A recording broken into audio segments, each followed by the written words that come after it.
नमस्कार। प्रादेशिक समाचार के साथ मैं पूनम किरकेट्टा। पहले मुख्य समाचार। प्रधानमंत्री नरेंद्र मोदी ने गुजरात के भरूच जिले में आयोजित उत्कर्ष समारोह को किया संबोधित। कहा, सभी योजनाओं का 100% लाभ देना सरकार का उद्देश्य। राज्य में पंचायत चुनाव के पहले चरण के मतदान की सभी तैयारियां पूरी। 21 जिलों के 72 प्रखंडों की 1127 पंचायतों के लिए 14 मई को डाले जाएंगे वोट। शिक्षा मंत्रालय ने लू के दुष्प्रभावों से निपटने के लिए स्कूलों को एहतियाती उपाय अपनाने का दिया निर्देश।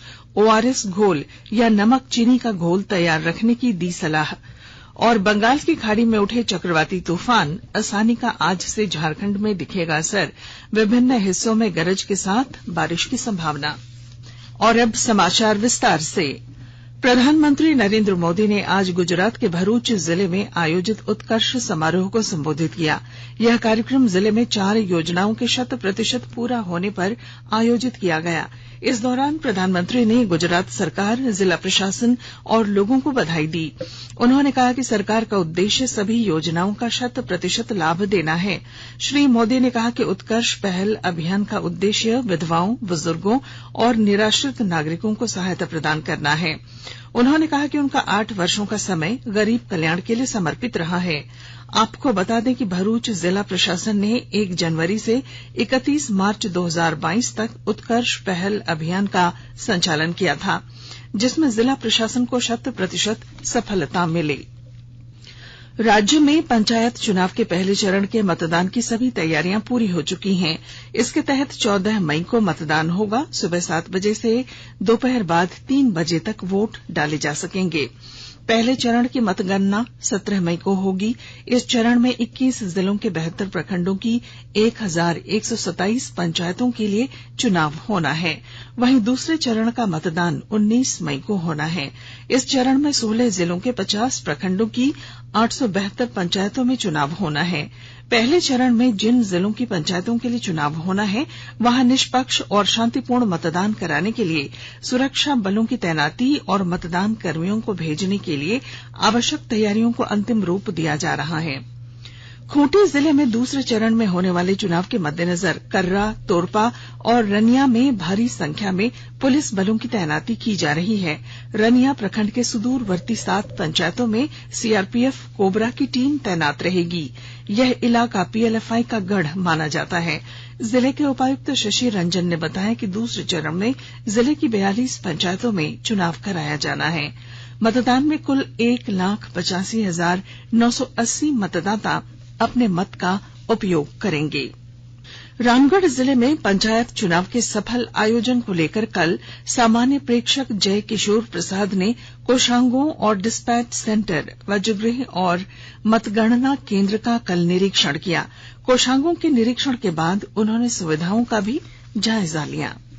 गिरिडीह जिले में पंचायत चुनाव के प्रथम चरण में गिरिडीह, जमुआ और गांडेय प्रखंड में चुनाव होगा। विस्तृत विवरण के साथ हमारे गिरिडीह संवाददाता।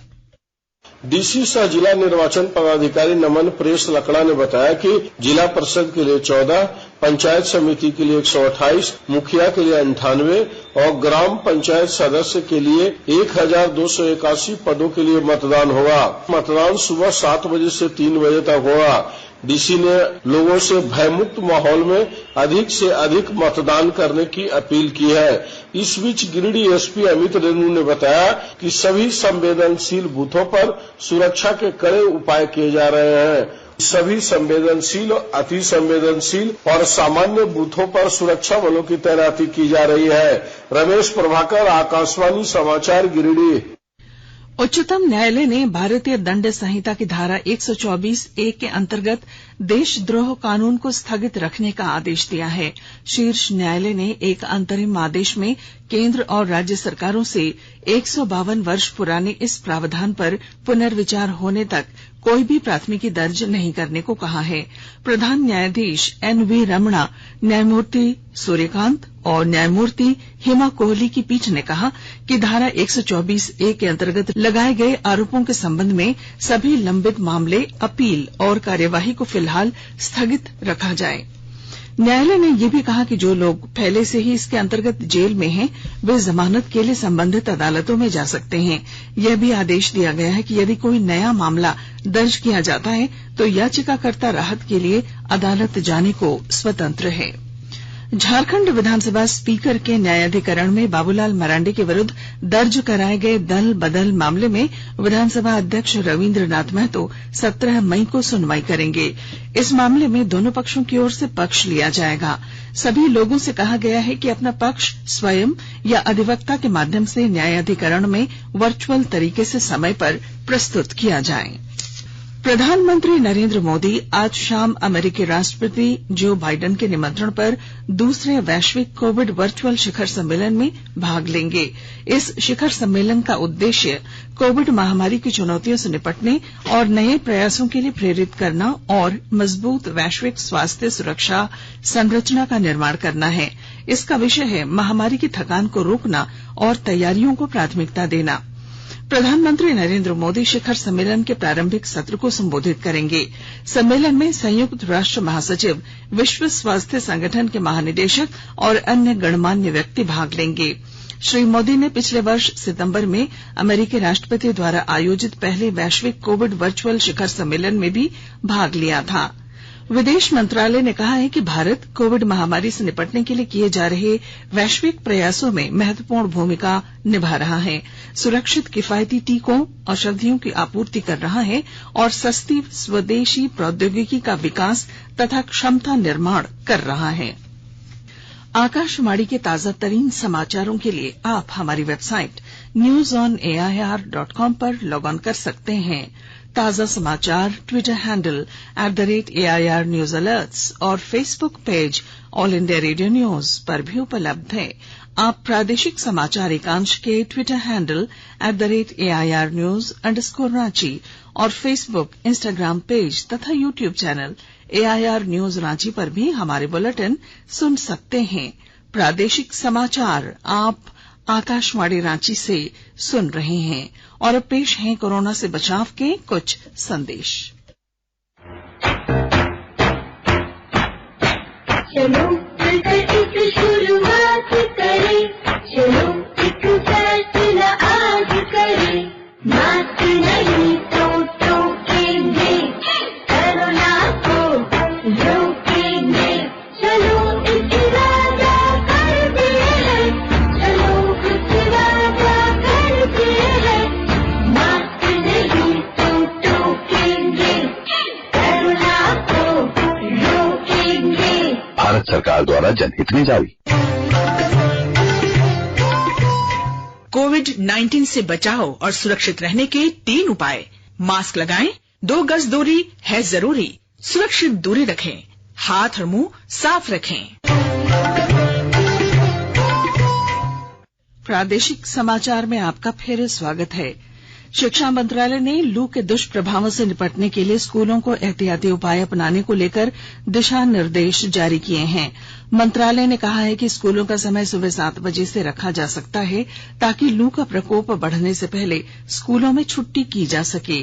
इसी तरह आउटडोर गतिविधियां भी सुबह के प्रारंभिक घंटों में समायोजित की जा सकती हैं। मंत्रालय ने विद्यार्थियों के लिए परिवहन, भोजन और लू से बचने के अन्य उपायों को भी दिशा निर्देशों में शामिल किया है। दिशा निर्देशों में कहा गया है कि स्कूलों को ORS घोल या नमक और चीनी का घोल तैयार रखने की सलाह दी है ताकि लू के प्रकोप से बच्चों को तत्काल राहत दी जा सके।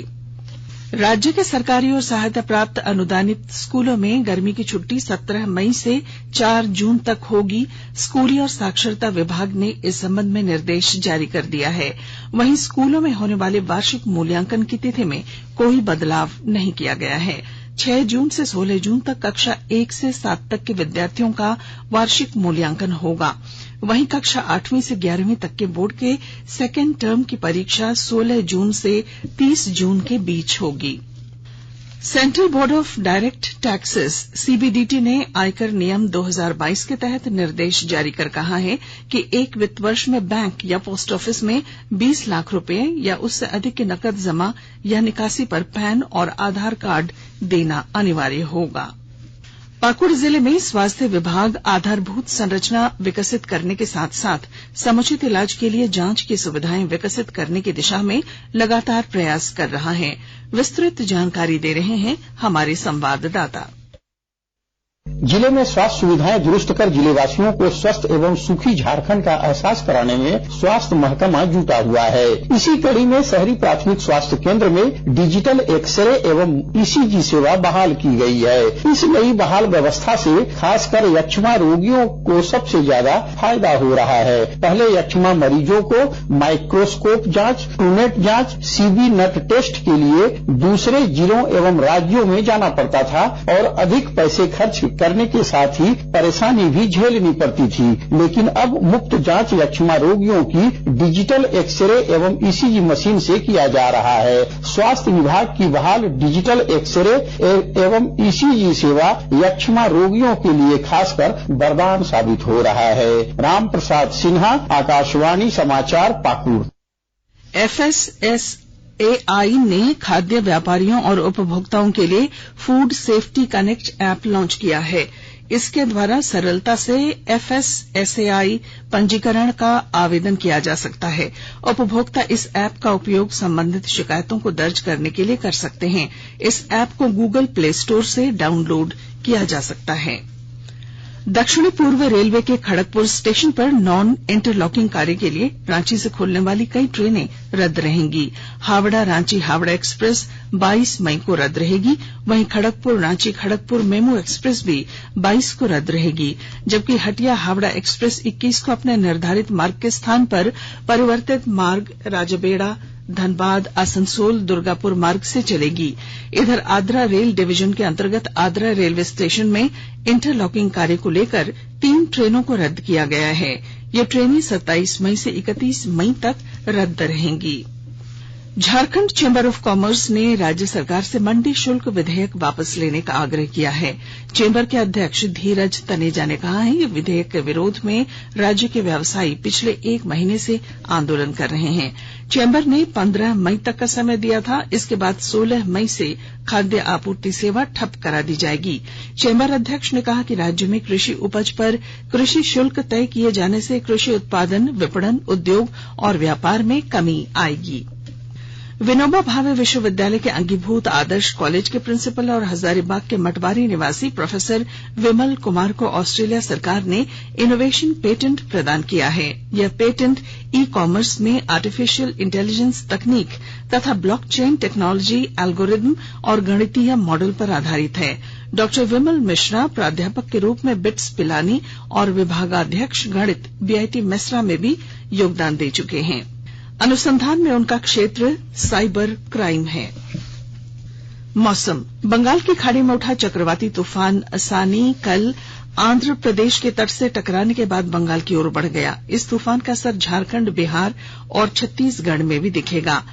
भारतीय मौसम केंद्र ने कहा है कि चक्रवाती तूफान के कारण झारखंड के विभिन्न हिस्सों में कहीं कहीं बादल छाए रह सकते हैं और गरज के साथ बारिश की भी संभावना है। आज अंतर्राष्ट्रीय नर्स दिवस है। यह दिन 12 मई को पूरी दुनिया में समाज में नर्सों के योगदान और स्वास्थ्य देखभाल के उपलक्ष्य में मनाया जाता है। आज ही आधुनिक नर्सिंग के संस्थापक फ्लोरेंस नाइटिंगेल का जन्मदिन भी है। इस अवसर पर सैन्य नर्सिंग सेवा की प्रमुख मेजर जनरल स्मिता देवरानी ने आकाशवाणी को दिए विशेष संदेश में कहा कि एमएनएस की नर्सिंग अधिकारी जरूरतमंद लोगों को अपनी सेवाएं प्रदान कर रही हैं। और अब अंत में मुख्य समाचार। प्रधानमंत्री नरेंद्र मोदी ने गुजरात के भरूच जिले में आयोजित उत्कर्ष समारोह को किया संबोधित। कहा, सभी योजनाओं का 100% लाभ देना सरकार का उद्देश्य।